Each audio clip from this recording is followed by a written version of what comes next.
All right, ladies and gentlemen, at this time, it is my pleasure to introduce NASCAR Hall of Famer, 1989 champion, and current MRN broadcaster, Rusty Wallace. How you doing, Rusty?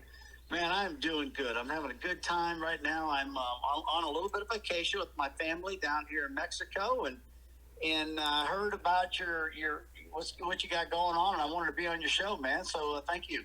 Yeah, it is an honor to have you. I don't know how many Hall of Famers we've had on before, so that's pretty cool. Uh, but yeah, you're doing something pretty big this week. You're climbing back into the TV broadcast booth. You've been doing radio for several years now.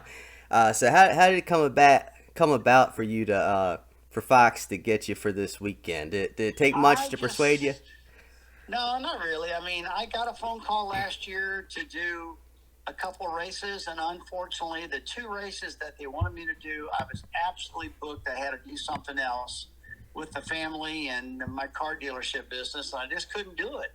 And then I said, well, they're never going to call me again because I couldn't do it. So then I got a phone call again. I said, well, I can't screw this one up. So I said, yeah, I can do it. So I'll be doing the Dover race, and I'm excited about it because I haven't been back in the booth. And man, I used to be in the booth a lot with ESPN, but it's been almost 10 years now. So I'm excited to get back and see what's changed and everything. I told the guys, man, I'm going to have to knock a little rust off me, to get tuned back up. And they said, oh, man, it's just like riding a bike. You'll be fine. I said, all right, that's cool. But, I'm there all the time anyway right now doing radio with the Right. guys from Motor Racing Network, with Alex Hayden and Jeff Striegel and Ryan Horn, our producers, and Dave Moody and Mike Bagley. And these guys are just absolute experts at what they do. And so, yeah, I think it's going to be okay. I think we'll be fine. It's just a little bit different. In radio, you're calling the action. I mean, what you're seeing out the window. Television, you're doing a little bit of that, but a lot of what you're seeing on the screen, because that's what the viewer is seeing. But I'm excited to get back and meet some of the guys. I hear there's a lot of people there that I used to work with at ESPN that are working with Fox now. So I get to Oh. see those guys when I get to Dover and reunite some of these friendships. Yeah, that's awesome for sure. Bring some of that radio style to the TV broadcast this week. That'd be pretty Yeah, cool. you know what? That's a good point what you just said, because I'm going to have to be real careful about that, because I'm pretty good at looking out the window and just jumping off and calling it as I see it. I got to remember that I got to call it what I see on the screen, on the monitor, because that's what the consumer Right. or the race fans seeing at home. Yeah, But yeah, no matter what, it's gonna be cool getting back doing some of that stuff, and so hopefully I have a good deal. So it's just a one race stint, so yeah. we'll see how it turns out. How do you go about preparing for this weekend? Is there anything different than you would do for the MRN broadcast? Obviously, you mentioned what you got to do, like looking at the monitor instead of the track. Was there anything about it, preparation wise that's different? Well, I mean, there's going to be more preparation. I'm already doing a little preparation personally, about what's going on, because but in MRN, we're actually calling what we see happening right now at the racetrack. We're not telling advanced stories or doing human interest stuff, Yeah. our pre-race shows, but I will be doing that, some pre-race stuff I'll be calling qualifying and practice on Saturday. And that right there is going to help a lot, because that's going to help me, like I said, knock some of the rust off and kind of get the rhythm going. And so then when the big show happens on Sunday, we'll put down on pit road and start doing some human interest stories and some of the hot stuff going on, some of the stories. But that is not what we do on MRN. MRN is, we just basically call what's happening right then, Yeah. as the race gets going. So not as much preparation when it comes to background stuff, because you don't have time to even mention that when you're doing radio.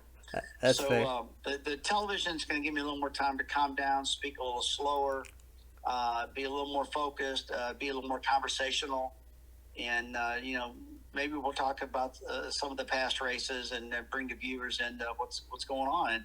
And I got the unique ability to maybe tell them what it was like before and what it's like now, and so I think that'd be cool. Yeah, for sure.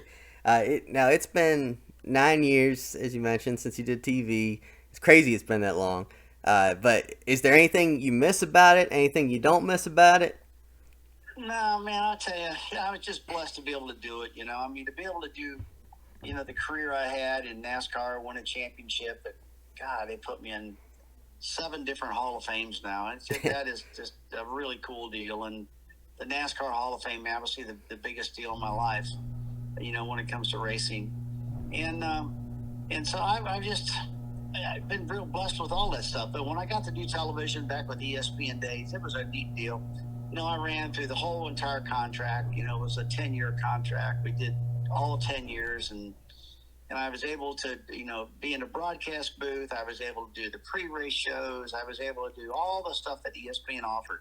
I did Sports Center. I did everything back in its heyday, back when they were really cranking in NASCAR. But, for me to be able to come back with Fox now, which I really love that crew of people, I loved it then when they first started, and I love it now. I love their aggressive style, they just call it as they see it. They're just a bunch of cool dudes. Let's put it that way, okay?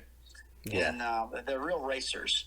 All the Fox group is a bunch of real racers. Not saying the NBC guys aren't. They are, but I know a lot of the people with Fox, and it feels comfortable. It was nice getting a phone call from Jeff Gordon the other day. Said, "Man, I'm so excited to see you in the booth with those guys." And Boyer's always been a buddy of mine. He's like, and him and I ride motorcycles a ton. We were really big into Harleys.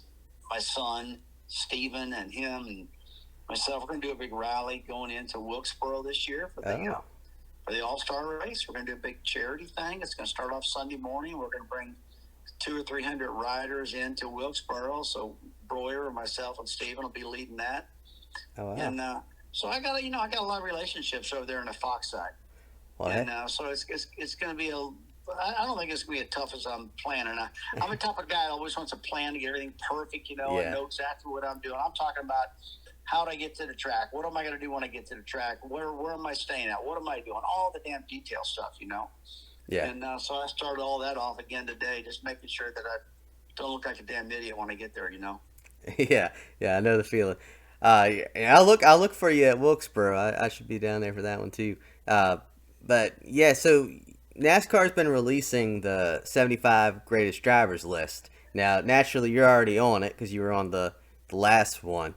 So what did it mean to you to be part of that list back in 1998? And your career wasn't even over with at that point. So what? It was to be on that first list of the top 50 greatest drivers in NASCAR was a huge deal for me because the late Bill France Jr. was very, very involved in all that. I'll never forget at Daytona Beach when we announced that at a huge gala that Bill France put on, and right there at the Speedway, the Speedway area. And my God, and they say, "Hey, you're one of the 50 top greatest drivers in the United States, in NASCAR." And I said, "Well, oh my God, amazing, to be with all these different people." And so that happened. And so now to see all the rest of the gang making it in, it was so cool to see Greg Biffle, who's a good buddy of mine, make it in as the top, in the top 75. And the list goes on and on and on and on, But so the top 50 were locked in. So basically he came in and they basically voted another 25 in. To make it an even 75, and that was a cool deal. Yeah, for sure. Now I was wondering, the guys they've been adding pretty much from the most recent 25 years of NASCAR. But I was wondering, is there anyone from your time racing that maybe didn't make that initial list that you would think should be on it? Man, I got to tell you, I'd be lying if I told you who exactly made that last 25. Yeah. Because I'm going to tell you why. Fortunately, I've been on vacation. Man, I've been out of the United States. I've been on vacation. I don't know who the hell all the top 25 are. Yeah. But I've been seeing a lot of stories about some of them. I saw, like I mentioned, my buddy Greg Biffle. Him and I and Tony Stewart and the guys, we play out in the sand dunes in Glamis, California, in these high horsepower cars. And we had this great buddy of ours named Ron Pratt. And Ron's a really cool dude. He bought a lot of cars out of Barrett Jackson and stuff. And he invited me, and he invited Tony, and he invited Jeff Gordon. He invited My Wow. greatest friend in the world, Don the Snake Perdome, the big drag racer. Oh. Okay. All of us to this big event. We've been doing it for like 6 or 8 years now. And so the day I was kind of on the damn internet looking, and I saw Greg made it. In typical Greg, he's out in the middle of the Intercoastal Waterway on some big old boat going down the road, going down the Intercoastal Waterway. I said, "Yeah, man, I'm Greg Biffle. I'm so glad to be one of the top 75 greatest drivers." And I said, "Well, very, very deserving because he's hell of a driver." Oh And I yeah. watch him out in the sand dunes and watch all these guys on the dirt tracks. Another guy that really, I love watching who went with us was Bobby Labonte. Man, we had a Okay. hell of a time with him. He was fun to watch. Yeah, all deserving guys on that list for sure. Now, last year, I bring that up because last year you were asked about Ricky Rudd and Harry Gant for not for the 75 list, but for the Hall of Fame, and you got a little fired up talking about them. I'm still fired up. I'm pissed off that these two guys aren't in it right now, and so we're gonna have a conversation here pretty shortly about next year's Hall of Famers. And I'm telling you what, if Ricky Rudd and Harry Gant don't make it, I'll be a one mad dude, boy, because these guys are so deserving, and it's so stupid that they're haven't been in it before they are right now. And that's just my opinion. And it's okay. I can have an opinion. So I hope they make it. I really do, and I'm going to be voting like hell for them. Oh yeah, and I agree. I agree they should be in. Another guy who's gonna be in the Hall of Fame, after he retires, Kevin Harvick. He's hanging it up at the end of this year. He's another driver. It seems like the drivers are retiring earlier and earlier. I mean, he's late 40s, but there's been a lot in their early 40s. But he's still like top of his game. I'm just wondering, as a guy that you've come out and said in the past that you thought you hung it up too soon. Is there any advice you would say to a guy like Harvick who's still really good, I mean, do you think he's retiring too soon? Is he doing it at the perfect time? What are your thoughts on it? I know, you know what, knowing Kevin and knowing what he's accomplished, I really think, honestly, I agree with Kevin. I think he's doing it at the perfect time. I quit doing it when I was 49 years old. I did it because I was just tired of being on the road so much, living in hotels and motorhomes and never seeing my family, always on the road. 36 races, points paying races, and another two special races, the All-Star race at Charlotte back Yeah, then, and then the Bud Shootout that brought it up to 38 weekends out of 52. I'm like, come on, man, give me a break. That's a lot. yeah, And so I'm like, I'm done. I'm just burned down. And people say, oh, you can still do it. Well, I know I can still do it, okay, but I'm tired, man. And so Harvick, he's got his son coming up right now racing, and the kid, he's a really good little racer. And Kevin's a solid guy, knows all about the cars. He owned his own truck team. He owned his own Xfinity team. He's a chassis designer, in my opinion. He really knows what he's doing. He's won everything in the planet. And yeah. so, I totally agree with him. I think it's time. Enjoy your family, man. As long as you got enough money saved up and you done all the right financial things, enjoy your family, have a great time. We all love NASCAR. We're always going to support NASCAR.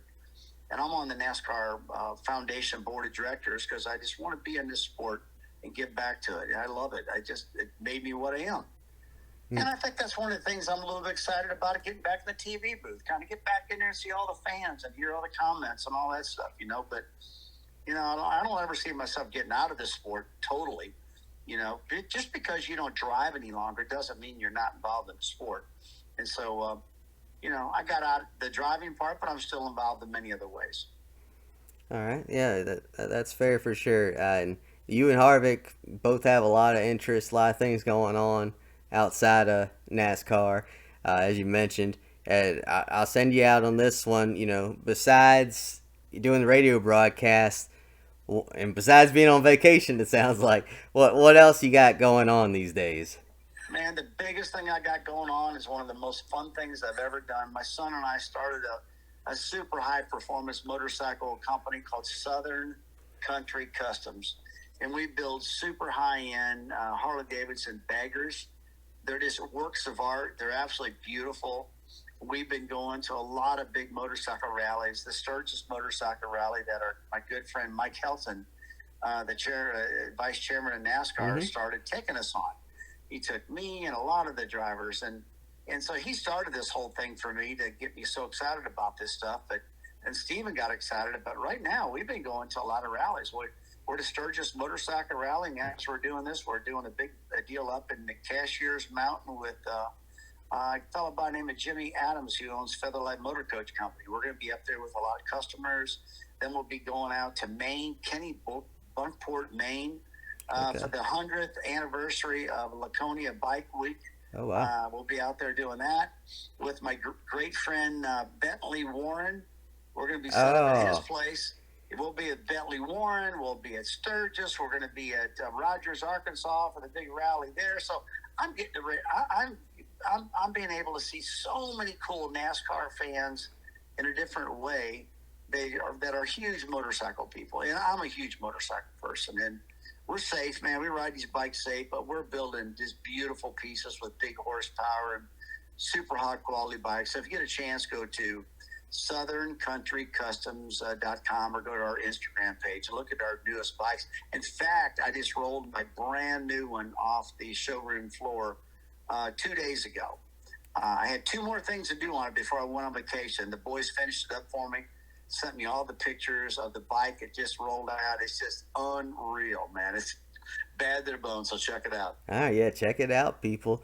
Man, Bentley Warren, he's got to be like, what, is he in his 80s, 90s? He's still riding a bike?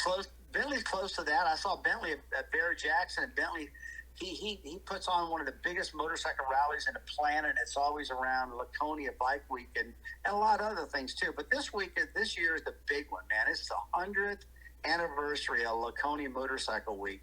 And so we're going to have our whole operation set up at Bentley's place up in Maine at his deal. And that's actually the next one we're focusing on. That's the next one we're getting ready to do. That's going to be June. I think it's June the 6th we'll be out there. Yeah, that sounds awesome. Sounds like so much fun. So you got the whole, like, Wallace biker gang kind of going on now, riding up and down the road. All that's going on good. All the car dealerships up in East Tennessee are doing fantastic. We got a great team of people.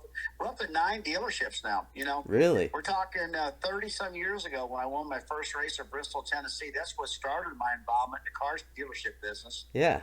And so here we are now. We're fast forward over 30 years, and we're up to 9 stores right now, and they're all still kicking ass. And we're doing a lot of philanthropy work up there in Tennessee. We're doing a lot of cool things with the kids and in schools and different things, and I'm just real proud of what we're doing. And in fact, we got a gigantic ride happening August the 19th up in Knoxville, Tennessee.